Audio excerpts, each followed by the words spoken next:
Bonjour à toutes, bonjour à tous, bienvenue dans cette nouvelle vidéo sur l'actualité de Saint-Étienne.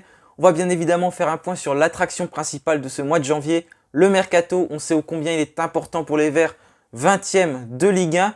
On est déjà le 12 janvier, donc on est presque à la moitié de ce Mercato. L'occasion de voir les rumeurs d'arrivée, les rumeurs du départ du côté des Verts. Ensuite, on va parler de la Coupe d'Afrique des Nations avec pas mal de Stéphanois qui la disputent et ils ont tous joué leur premier match. Et juste avant de commencer cette vidéo, je voulais vous remercier pour vos retours sur ma première vidéo sur l'histoire du club. Beaucoup de retours positifs, donc un grand merci à vous.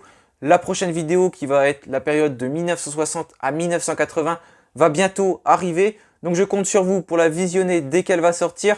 Donc voilà, je vous propose de commencer cette vidéo sur l'actualité, principalement Mercato. C'est parti!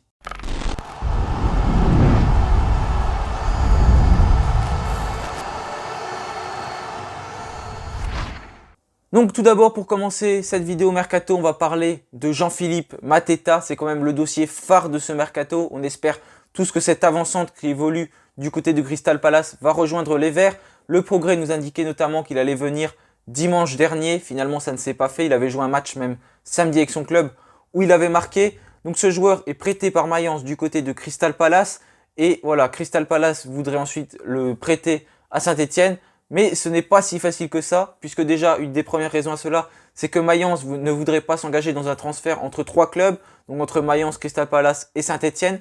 Il voudrait que le club de Crystal Palace lève une option d'achat de 15 millions d'euros, une option d'achat obligatoire au bout de tant de matchs joués. Mais pour le moment, le club anglais ne serait pas disposé à le faire, puisqu'avant ça, il voudrait avoir un avant-centre pour le remplacer, même si Jean-Philippe Mateta joue très peu, donc ça paraît un petit peu étrange qu'ils veulent le remplacer à tout prix. Mais en tout cas, c'est une information que j'ai vue chez Saint Inside. Il l'aurait peut-être trouvé, un qui évolue à Arsenal, un jeune Eddie Nketiah, qui pourrait donc rejoindre ce club de Crystal Palace, qui pourrait être une bonne nouvelle. Si jamais il levait l'option d'achat de 15 millions d'euros et nous le prêtait ensuite dans la foulée, ça peut paraître étrange de lever une option d'achat de 15 millions d'euros et ensuite de prêter le joueur.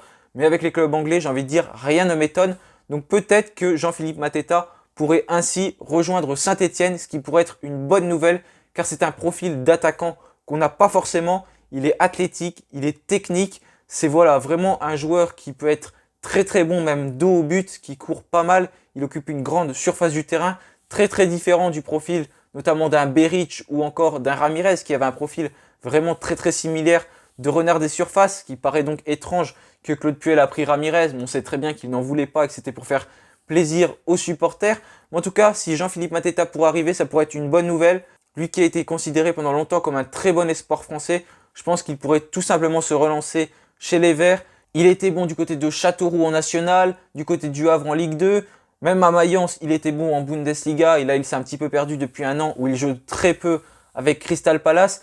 Mais il a marqué sur ses derniers matchs. On voit que c'est un joueur qui peut retrouver de la confiance très rapidement. Je pense que voilà, ça peut être une bonne chose pour nous. On sait qu'on va pas avoir des joueurs qui sont en pleine confiance en étant 20e.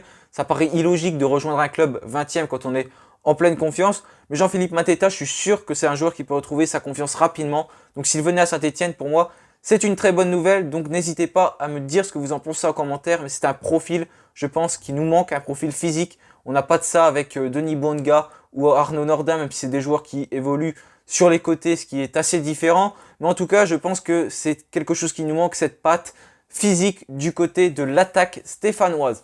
Maintenant, on va parler d'un plan B qui aurait été activé si Jean-Philippe Mateta ne rejoindrait pas les Verts. Et ce serait Julien Ngoy. Mais attention, cet attaquant qui évolue donc en Belgique pourrait ne pas forcément rejoindre les Verts si jamais Mateta ça ne se faisait pas. Car il y a beaucoup de clubs qui sont intéressés, notamment des clubs allemands avec le Hertha Berlin, avec également le club de Schalke 04.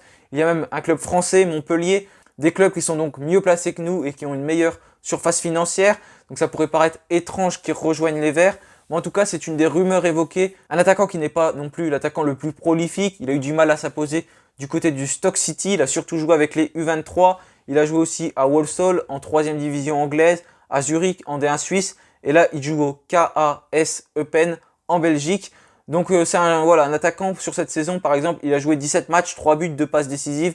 C'est un peu ça tout le long de sa carrière. Donc on voit que c'est un joueur qui n'a pas non plus les meilleures statistiques, mais en tout cas c'est un plan B. Donc maintenant au niveau des rumeurs de départ, on va parler bien évidemment d'Ignacio Ramirez. Je ne sais même pas si c'est une rumeur de départ, si on peut dire qu'il est déjà arrivé à Saint-Etienne puisqu'il a joué quelques minutes sous le maillot stéphanois. Son seul palmarès, c'est tout simplement qu'il a provoqué 2 corners face à Clermont qui nous ont permis de gagner ce match. Mais en tout cas, c'est quelque chose qui est vraiment dommage de ne pas l'avoir testé plus, Ignacio Ramirez, même si Claude Puel ne le désirait pas. Mais il était là, on payait un salaire pour rien, tout simplement. Donc pourquoi ne pas l'avoir tenté alors que Saint-Etienne était au plus mal? C'est quelque chose que je ne comprendrai jamais. J'espère qu'il y aura des explications, notamment de la part de Claude Puel, qui s'expliquera dans des interviews. Parce que franchement, je ne comprends pas pourquoi il n'a jamais testé Ignacio Ramirez, même s'il ne le désirait pas. Et il y a également un autre attaquant, décidément il n'y a que des attaquants dans ces rumeurs, c'est Jean-Philippe Crasso qui pourrait quitter Saint-Etienne en cas d'arrivée notamment de Jean-Philippe Mateta. Des clubs de Ligue 2 sont intéressés par Jean-Philippe Crasso avec Valenciennes, Grenoble ou encore Ajaccio. Donc on voit que voilà, il pourrait partir, Jean-Philippe Crasso, pour moi c'est pas plus mal, ça peut faire comme Charlaby, voir s'il a le niveau Ligue 2 également, ou prendre tout simplement de l'expérience pour revenir à Saint-Etienne ensuite. Donc pour moi, c'est pas mal si Jean-Philippe Crasso venait à quitter les Verts. Donc n'hésitez pas, vous, à me dire ce que vous en pensez en commentaire. Donc maintenant, on va faire un petit point sur la Coupe d'Afrique des Nations avec tous nos joueurs stéphanois qui ont disputé leur premier match. Donc d'abord, Neyou et Moukoudi ont joué tous les deux avec le Cameroun. C'est une victoire 2-1 face au Burkina Faso pour nos Stéphanois. Aaron Moukoudi n'a pas joué, mais par contre, Neyou a joué quelques minutes durant ce match. Ensuite, on a Seydou Sow avec la Guinée qui a également gagné 1-0 face au Malawi. C'est pareil, Seydou Sow, il a joué 71 minutes avant de sortir blessé. Donc j'espère qu'il va vite se rétablir et qu'il pourra disputer les prochains matchs. Un choc reçu à la tête. Et Bouanga également une victoire avec le Gabon 1-0 face aux Comores. Ce n'est pas Denis Bouanga qui a marqué, mais en tout cas, il a joué tout le match et il a eu une grosse occasion. Il y a également Kazri qui a joué cet après-midi. Kazri, malheureusement, avec la Tunisie, ils ont perdu 1-0 face au Mali, un match qui va beaucoup faire parler avec l'arbitrage, l'arbitre qui a sifflé notamment la fin du match à la 85e minute, il avait même resifflé la fin du match ensuite à la 89e minute, et c'est là qu'il a arrêté le match alors qu'il aurait dû avoir beaucoup de temps additionnel, un carton rouge qui a été donné au Mali alors qu'il n'y avait pas du tout carton rouge. Voilà, c'est un arbitre complètement perdu durant ce match, mais en tout cas pour son premier match de la Coupe d'Afrique des Nations, Wabi Kazri qui s'incline donc 1-0 avec la Tunisie. Et d'ailleurs, Wabi Kazri a également raté un penalty. Je ne sais pas s'il l'a raté ou si c'est le gardien qui l'a arrêté. Mais en tout cas, il n'est pas rentré ce penalty puisque le gardien s'est imposé. Donc à vous de juger si c'est un raté de Kazri ou un arrêt tout simplement du gardien. Donc au niveau des prochains matchs de nos joueurs, ça va commencer dès demain avec le Cameroun qui va affronter l'Éthiopie à 17 h. Le Sénégal qui affrontera la Guinée vendredi à 14 h. Tout comme le Gabon qui affrontera le Ghana vendredi à 20 h, puis la Tunisie qui jouera face à la Mauritanie, ce sera à 17 h dimanche. Donc voilà pour les principales affiches, les principaux bilans de la CAN de nos joueurs stéphanois pour l'instant. Donc voilà, merci à tous d'avoir regardé cette vidéo, je vous souhaite une bonne fin de soirée et allez les Verts!